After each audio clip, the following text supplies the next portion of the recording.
You're looking at a live view of 8:34 p.m. Eastern Standard Time from the Space Center in Florida. Thanks for logging in for the SpainSat NG I mission, SpaceX's 13th mission of the year. I'm John Innsbrucker, and I'm the Principal Integration Engineer for Falcon here at SpaceX in Hawthorne, California. Today we are launching the SpainSat NG I satellite to a geostationary transfer orbit on behalf of our customer, IGeoSat. IGeoSat is a government satellite operator and services provider operating secure communication satellites, synthetic aperture Earth observation satellites, and maritime monitoring. IGeoSat has provided Earth observation services with radar technology through the PATH satellite, which SpaceX launched on a Falcon 9 back in 2018. SpainSat NG is a new program developed by IGeoSat to improve the secure satellite communications and defense capabilities of the Spanish government, its allies, and international organizations, including the European Union's GovSatcom and NATO. SpainSat will cover an extensive area that ranges from the United States and South America to the Middle East, Africa, and Europe, reaching as far as Singapore. Now we're currently at T-minus 11 minutes 25 seconds and counting. We're looking good for an on-time liftoff. However, if for any reason we are unable to launch today, a backup opportunity is available tomorrow at the same time. But the good news is Falcon 9 is healthy, the range is ready to support, the weather's been good all day and continues to look outstanding. We're not tracking any concerns for launch in just over 11 minutes.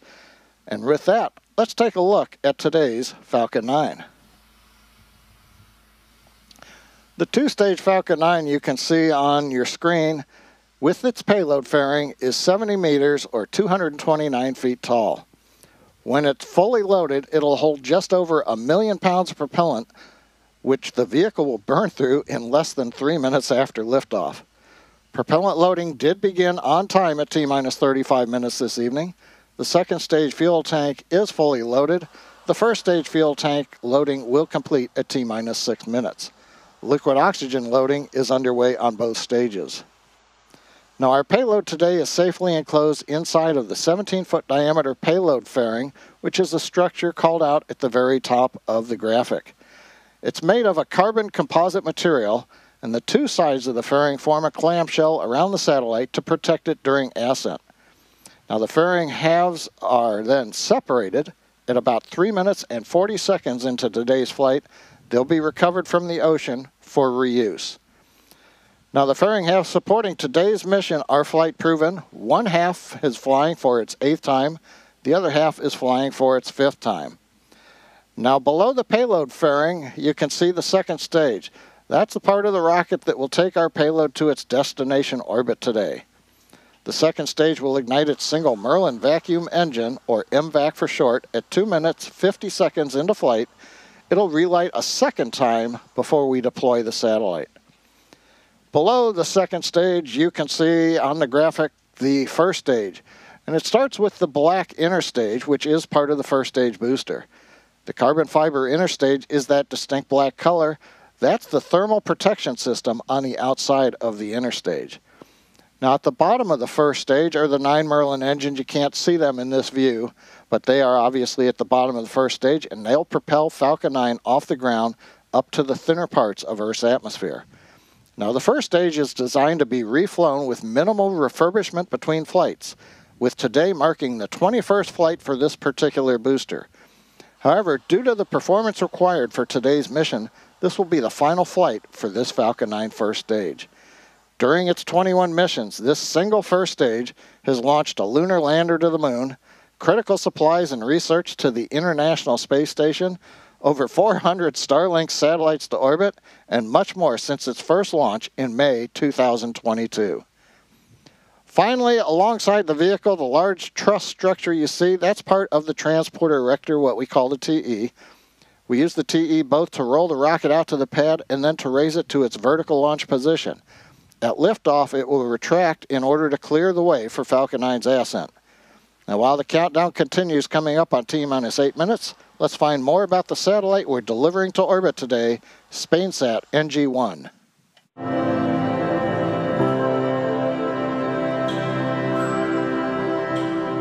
The SpainSat NG program will provide a sovereign, secure communications capability for government missions, with 2 new generation satellites based on Airbus's Eurostar Neo platform, which is developed under the European Space Agency's partnership projects. The SpainSat NG program is under the responsibility of Istisat. Istisat is an international service provider of X and military Ka-band for government and military applications. Our role in the program SpainSat NG is to be the customer of the full program, including the space and ground segment, the launch, and the operation and exploitation of the satellite during 15 years lifetime. What's unique about the SpainSat NG program is the PASIS 3 funding partnership model. PASIS 3 is a financial scheme to develop the most innovative elements of the SpainSat NG payload with the support of the Center for Technological and Industrial Development, CDTI, in a framework of a private-public partnership between the European Space Agency and Istisat as an operator of the sat. The most innovative element of the payload is the X-band active antenna system, comprising both receive and transmit antennas. Something as complex as the DRA's antenna in X-band, an active antenna that can move the beams electronically and can configure the beam electronically without any movement, is what makes this satellite the most advanced one in Europe today. These active antennas are at the cutting edge of new technology, with beam hopping and geolocation capabilities enabling artificial intelligence, big data, and the Internet of Things on the ground. The antennas are being developed by Airbus, which is leading a consortium. Meeting between the communication module and the service module has taken place in Airbus facilities in Toulouse. This was the first step of the final satellite AIT phase. The SpainSat NG program has been a very good example of institutional and industrial collaboration. In the industrial part, it has been a very good collaboration between the 2 main industries in Europe, being Airbus and Thales Aerospace, including all the Spanish industries in this important program. Airbus works to safeguard Europe's citizens and strategic autonomy. Through SpainSat NG, it will provide secure, resilient and flexible communications for those who keep us safe.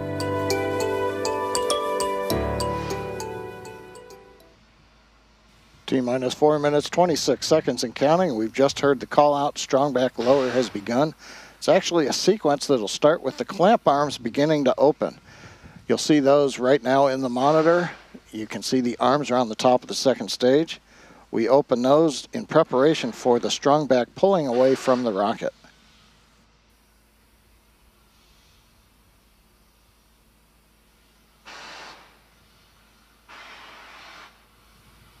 And you can see the arms coming open now. Next up will be retract of the strong back. Now the transporter erector we talked about has 2 components, the strong back that runs alongside the Falcon 9 and a launch mount underneath. The launch mount under the Falcon 9 has the 4 hold downs that release at T0. The strong back along the side is hinged to the launch mount, and it will rotate right now about 2 degrees away from the vehicle, and you can just start to see that motion beginning.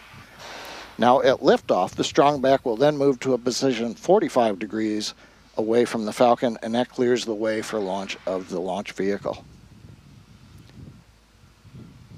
Completing the recline.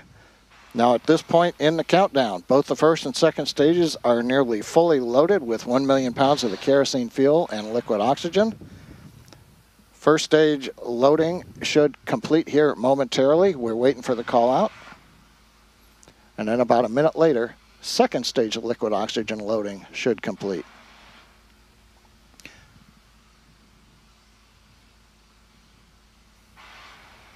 Now the white clouds... Stage 1 LOX load is complete. Stage 1 LOX load complete. We're on time. We're down to 1 more tank to finish loading. Stage 2 LOX. The white clouds that you're seeing around the vehicle, they're formed as the chilled gas vents overboard to maintain pressure in the tanks as needed. Current temperature at the launch site's a balmy 63 Fahrenheit, 17 Celsius. And when the gas meets that warm Florida air, it condenses the moisture in the air and it forms those clouds. As we wait for T-minus 2 minutes and the start of the second stage LOX closeout, a few more things that'll happen in the last part of the countdown. At T-minus 60 seconds, Falcon 9 will be in startup. That means the rocket's autonomous internal flight computers have taken over the launch countdown. There are computers on both the first and second stages. Stage 2 LOX load is complete. LOX load complete on second stage. That means the 1,000,000 pounds propellant is completely loaded now on both the first and the second stages. Next major activity is going to come up at T-minus 1 minute 30 seconds. That's going to be the ground gas closeouts. We'll begin venting pressures in the strong back overboard. Make sure everything is drained in preparation for launch.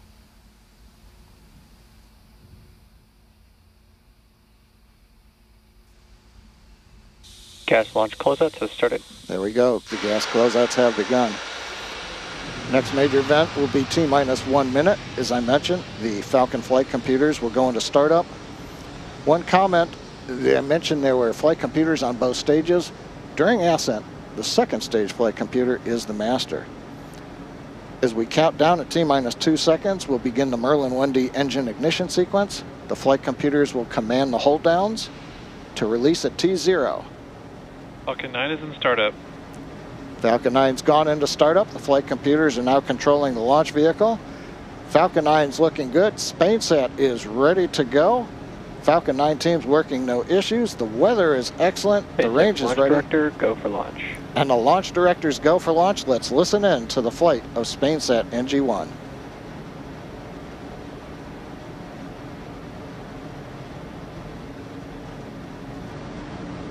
T-minus 30.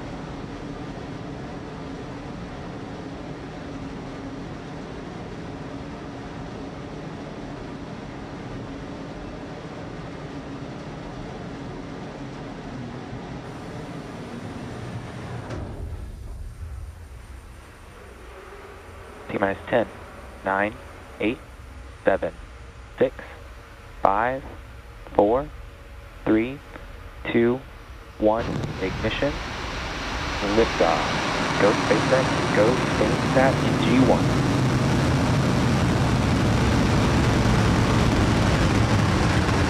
Vehicles pitching downrange.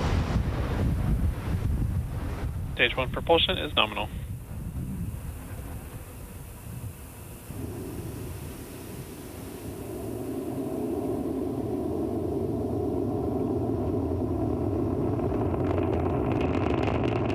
T plus 30 seconds, Falcon 9 has successfully lifted off from Complex 39A at Kennedy Space Center. We can hear the characteristic rumble as the first stage heads into space. We're throttling down right now in preparation Power and telemetry nominal. for max Q. Good call out, power and telemetry nominal, reports avionics.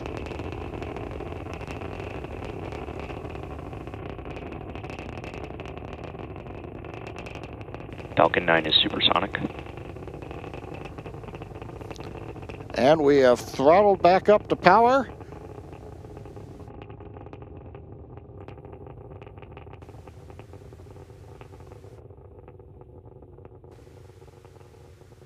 Max Q. And we've heard the max Q call out. Continuing on the timeline, everything looking good. The rocket typically will need to go 17,000 miles per hour horizontally in order to get into orbit and avoid being pulled back down to Earth. To help go from vertical to horizontal, the first stage performed a pitch kick just after liftoff, about 10 seconds into flight, or what's also known as a gravity turn. The engines gimbal a small amount, and that slowly turns the first stage from going straight up to going horizontal with the help of gravity, and eventually we will be roughly horizontal to Earth as we achieve orbit. Now you can track the progress to orbit by keeping an eye on the left side of your display. That's showing the first stage velocity and altitude, and then we'll have displays for the second stage as we get past stage separation. Now we're going to have coming up in about 30 seconds the start of the typical 3 quick events. Main engine cutoff, or MECO, you'll hear the call out. We'll shut down the 9 Merlin engines on the first stage. The pneumatic system, the stage separation pushers, will then push the first stage away from the second stage for stage separation, and the MVAC-D engine will ignite, and then fairing separation. For now, let's listen and watch for the events.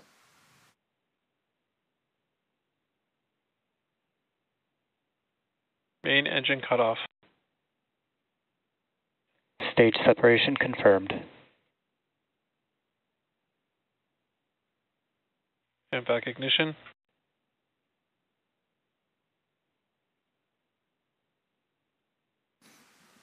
And there you heard and saw those events that happened back to back to back. We had main engine cutoff, stage sep, and second stage engine start number 1, SES-1. Right-hand side, you can see the altitude and the velocity of the second stage. So far, I want to remind folks who might be waiting for it, as we talked about earlier in the webcast, the first stage will not be recovered today. You may have noticed that we removed the landing legs and the grid fins to decrease the mass of the stage. That'll provide the performance needed to put the 6 metric ton spacecraft into orbit. The legs and fins can be used on other boosters. But now we want to say to the first stage... Fairing separation confirmed. Fairing separation on time.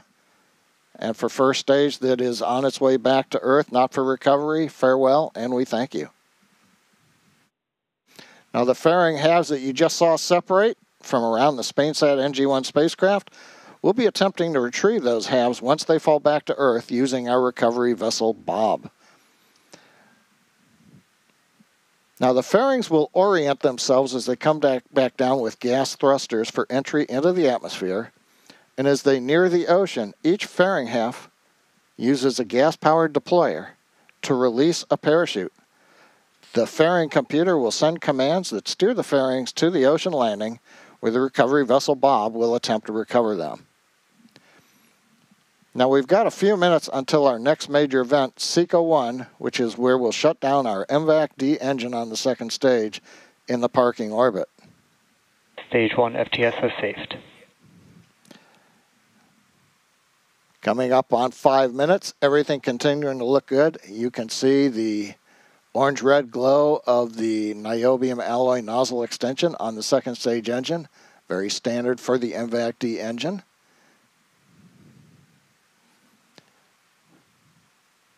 5 minutes, everything continues to look good. Now you'll notice the speed continuing to increase on the display for stage 2. That speed is obviously increasing. That's because the acceleration is going to increase throughout the burn. The thrust of the MVAC-D engine, just over 220,000 pounds of thrust in vacuum, stays constant during the burn. But as we burn off the propellant, the mass is decreasing. And so for those who remember force equal mass times acceleration, if the force is constant but the mass decreases, the acceleration is going to increase. For this first burn, the stack will be doing about 3.8 G's acceleration as we get to SECO-1.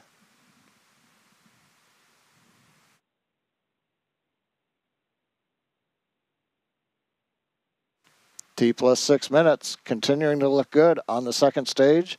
SpainSat NG I attached to the top of the second stage. We'll see some views from the forward-looking camera. Vehicles on a nominal trajectory. A little later on. The GNC, the Guidance, Navigation, and Control Engineer, calling out the nominal trajectory for the stage.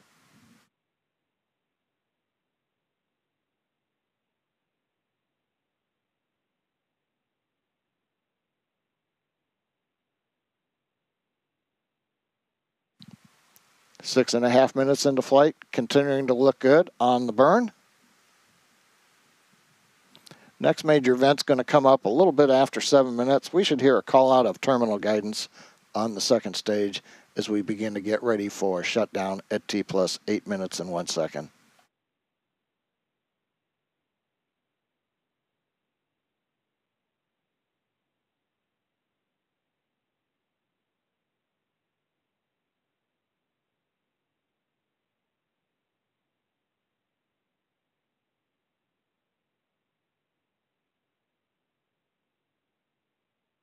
Stage 2 is in terminal guidance. There's the call out from GNC. Second stage flight computer is now moving into a state where it's preparing for that second stage engine cutoff. We're calculating the velocity required to get to orbit. You have to understand how fast you're going horizontally as well as away from the Earth. And then we have to come up with the commands that are going to go to the actuators so that we can command pitch and yaw to make sure that the second stage aims itself, so to speak, to achieve the desired orbital parameter. Now, final velocity for this first burn is aimed for about 7.5 kilometers per second. That's going to be just under that 17,000 mile an hour figure we need for a low Earth parking orbit. And 7.5 kilometers per second, that is the rule of thumb for the velocity you need to get into an Earth orbit when you're launching eastwardly, for example, out of Kennedy. Shutdown of the MVAC, we're going to wait for guidance to tell us how the orbit looks. Nominal orbit insertion. And confirmation, nominal orbit insertion. We're through second stage engine cutoff number 1, SECA 1. We're right where we want to be in orbit. Now, the second stage, and we've got another nice view looking forward from the payload attach fitting up at SpainSat NG I. We'll have more views as we go through the webcast, but for now, we're embarking on a coast phase on the second stage, spacecraft still attached. Following this coast, we will relight the MVAC engine for a second time. That's going to happen around T plus 26.5 minute mark. And then about 4.5 minutes after that, at T plus 31 minutes, we will actually get to spacecraft separation. For that, we're going to halt the live commentary for a while. We'll be back in about 16 minutes at T plus 25, but we'll leave you with the visuals from space.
is John Innsbrucker, live commentary. We're just past T plus 25 minutes. You're looking at a view of the MVAC-D engine as we're coming up in about a minute and a half on the second burn of that engine, placing the SpainSat NG I satellite into the desired transfer orbit.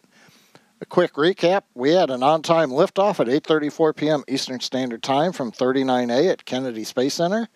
Successful first stage shutdown, stage separation. We had a good burn on the second stage engine. We also had the fairing separation that we saw. Fairing halves back to the ocean right now where they'll be recovered. One fairing half, that was its 8th flight. The other one was its 5th flight. We also then got into the desired orbit, and that's where we are right now, finishing up a coast phase.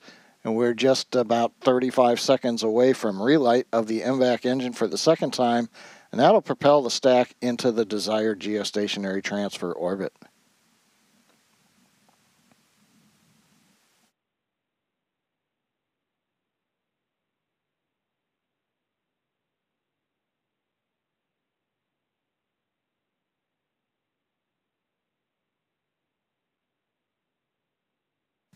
Waiting right now for the last seconds as the flight computer counts down to the ignition of the engine.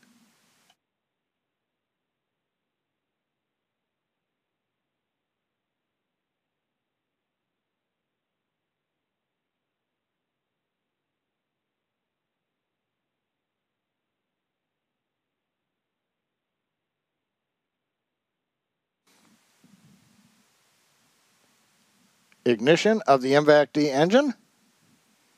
Now this burn's going to last about 67 seconds. That's typical for a geostationary mission. If you're watching the speed gauge on the right-hand side of the display, you're going to see that we're going to add about 2,500 meters per second to the velocity of the second stage, which is still carrying the SpainSat NG I payload on top. Now during this burn, as we continue burning off the remainder of the propellant, the acceleration will reach 4.8 G at the end of the burn. This is about 1 G more acceleration than we had on the first burn of the second stage when we had a lot more propellant on board.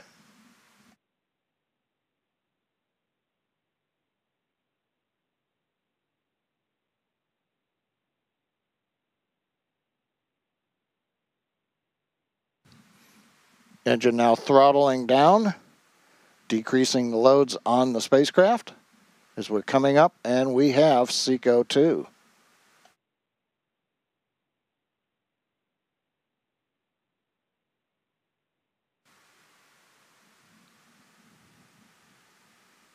Nominal orbit insertion.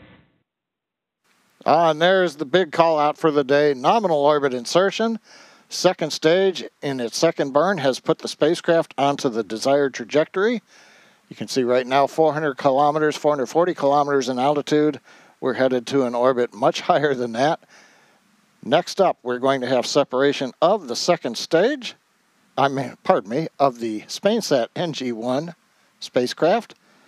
We've got a couple of minutes before that happens. We'll come back with live commentary at about T plus 30 minutes.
T plus 30 minutes, 32 seconds. Everything continues to look good. Welcome back to SpainSat NG I mission coverage.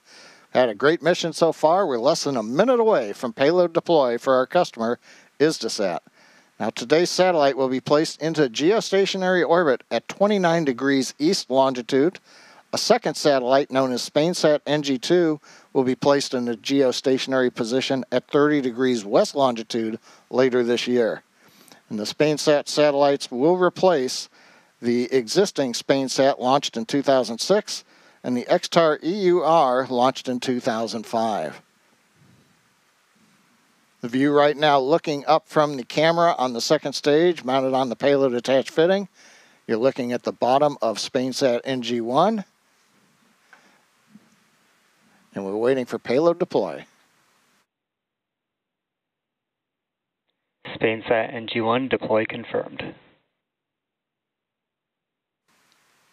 Avionics engineer calling out successful deploy. You can see it on the screen.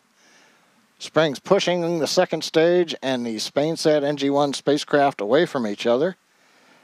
And with that successful deploy of SpainSat NG I satellite, it begins its journey to its final destination. With that, that's going to wrap up our coverage for today. All of us at SpaceX want to give a big thank you to our customer IGeostationary. We also want to give a shout out to the Eastern Range, Kennedy Space Center, and the Federal Aviation Administration for supporting today's launch. And as always, thanks to all our viewers for logging on and your continued support. Be sure to follow us using @SpaceX on X for mission updates. I'm John Innsbrucker. We'll see you again soon.